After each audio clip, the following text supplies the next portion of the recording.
Kikubwa hapa ni kwamba mradi umesimama, si ndivyo hivyo jamani? Mnataka mkandarasi arudi, mkandarasi atarudi hapa.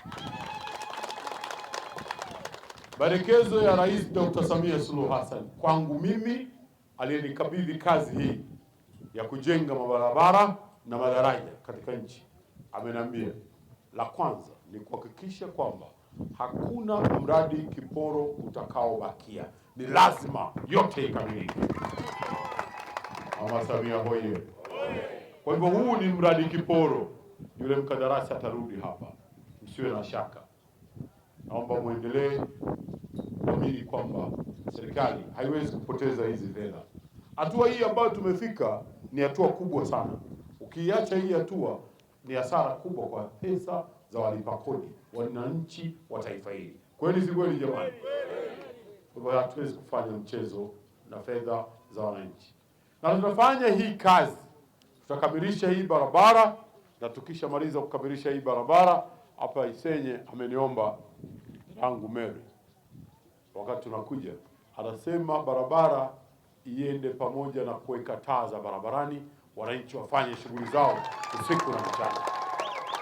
Hapo vipi?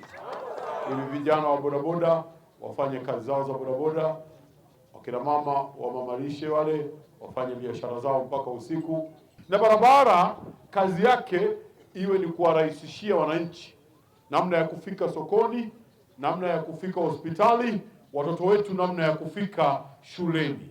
Hapo vipi? Kwa hivyo tunataka tubadilishe hali za wananchi kupitia hii barabara. Wekeni imani, Mchina yule atarudi hapa kufanya hii kazi yetu. Kipaumbele cha Rais Dr. Samia kwa ajili ya Serengeti ni kikubwa mno. Huku panabeba uchumi wa taifa letu, si ndivyo jamani? Uchumi wa utalii tunataka tuinue zaidi, tupate pato kubwa na nchi isonge mbele, na mengine makubwa yanakuja, ikiwa ni pamoja na kujenga uwanja wa ndege. Watalii wakija wanashuka hapa, alafu vijana mnapata kazi nyingi sana za kufanya, kusindikiza watalii, wengine mtauzauza vifaa mbalimbali, wengine watakuwa madereva na kadhalika na kadhalika. Alimradi uchumi utainuka na wananchi mtapata kazi na biashara za kufanya. Mheshimiwa Waziri wa Ujenzi, sisi kwa kauli ile ya Mheshimiwa Rais ya kuhakikisha kwamba analeta tabasamu, ndio tabasamu la ndugu zangu hawa Tarime litakuja kupitia hii barabara. Asante. Kwa hiyo tunakushukuru, na Mheshimiwa Rais kwa kweli anatupa kipaumbele. Mimi ni kijana wa hapa, ndio, na amenipa imani kubwa sana, ndio, lakini na wewe ndugu yangu, ndio, umefanya jambo kubwa sana kwenye ziara zako za kwanza kuona kwamba uje hapa kwetu mkoani Mara, hasa Tarime. Ndio. Kwa hiyo Mwenyezi Mungu akutunze haya uliyoyasema, basi sisi tunaamini kwamba yataenda kutokea muda sio mrefu. Thank you. Kwa hiyo ndugu zangu, Mungu awalinde, muwe na amani.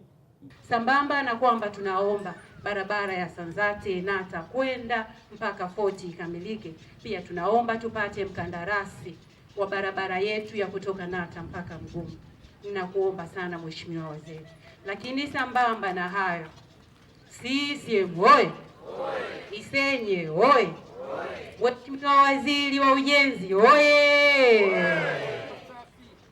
Tunaamini kwamba pamoja na barabara hizi ambazo tumeomba, lakini ninaomba kwa niaba ya watu wa Mara, tunaomba barabara zote ambazo zinatuunganisha na wilaya zingine ili kwenda kuleta uchumi, lakini pia kuweka heshima ya baba yetu wa taifa.